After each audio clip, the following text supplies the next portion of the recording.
penggunaan data dan bukti. Padahal dalam proses pidana harusnya bukan sekedar akurat yang dibutuhkan, tetapi meyakinkan. Bukti itu harus lebih terang dari cahaya. Harusnya seperti itu kalau dalam proses pidana. Dari tadi pagi kita melihat justru tingkat akurasinya itu yang sangat rendah. Kenapa saya bilang tingkat akurasinya rendah? Ahli sendiri mengakui seharusnya untuk melakukan penelitian untuk bisa mengetahui seseorang berada di mana itu butuh setidaknya 1 atau 2 hari. Tapi dalam proses pemeriksaan ini ahli diminta untuk melakukan analisis itu selama 1 jam.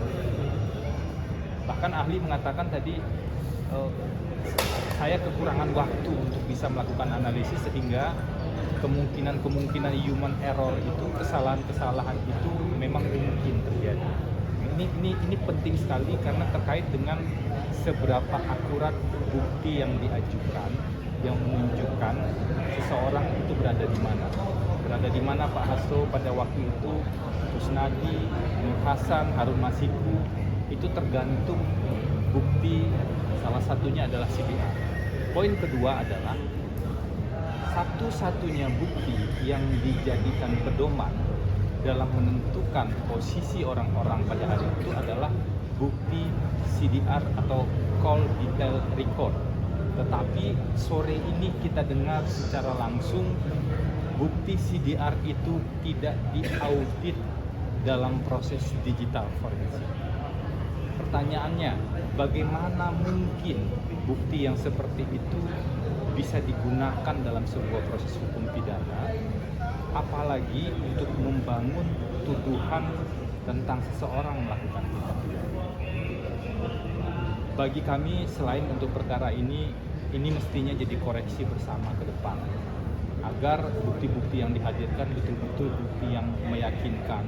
Jadi tidak cukup itu hanya dengan call data record saja, tidak cukup hanya dengan mengetahui handphone itu berada di BTS yang mana, tapi betul-betul harus diawasi, betul-betul harus ada konfirmasi dari bukti-bukti yang lain. Nah, yang ketiga, yang terakhir nih yang saya mau sampaikan dari proses sore ini, tadi kita bisa melihat ya, sebenarnya sebagian besar data-data itu adalah dari data-data lama yang kemudian dilakukan, ada yang sebagian dilakukan analisis digital forensik kembali, ada yang sebagian menggunakan data yang lama.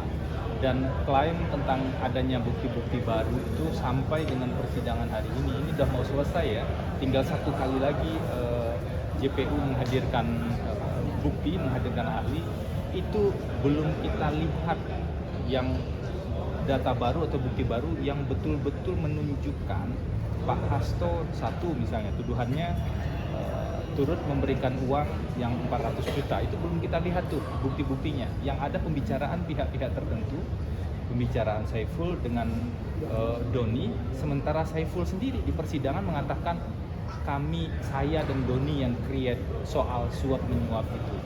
Pak Hasto tidak pernah menyuruh, Pak Hasto tidak pernah dilaporkan soal skenario suap menyuap itu satu bagian dakwaan yang penting. Dan kemudian bagian dari dakwaan-dakwaan lain juga semakin tidak terbukti sebenarnya dari rangkaian proses persidangan.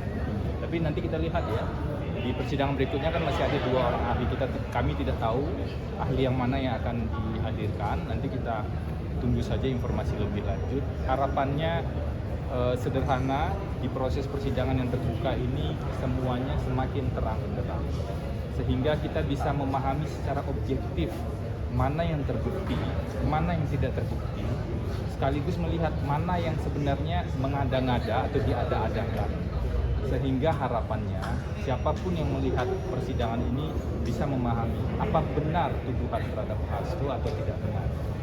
Harapan lebih jauh tentu saja nanti ke depan majelis hakim betul-betul memutus sesuai dengan fakta di persidangan, memutus dengan adil. Jadi harus dilihat tuh apakah terbukti atau tidak terbukti.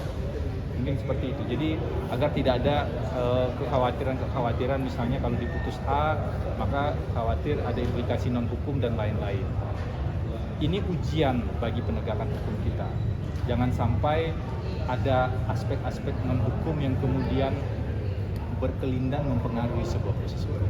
Mari kita kawal bersama-sama karena sidangnya terbuka. Kita lihat bukti-buktinya secara objektif. Itu ajakan kami dari tim penasihat. Artinya ada pesan kasusnya dipaksakan dengan tidak akurat yang bukti dan kemudian terjadi buktinya tidak meyakinkan begitu. Yang bisa saya uraikan sampai dengan hari ini ada persoalan serius terhadap akurasi bukti. Salah satunya tentu yang diuji tadi pagi kan soal analisis posisi ya tentang call detail report. Dan yang kedua tadi terkonfirmasi di ahli yang kedua, ahli sore ini bahwa data tunggal CDR tadi itu ternyata juga tidak melewati proses audit. Jadi secara prosedur juga ada pertanyaan serius tentang hal itu.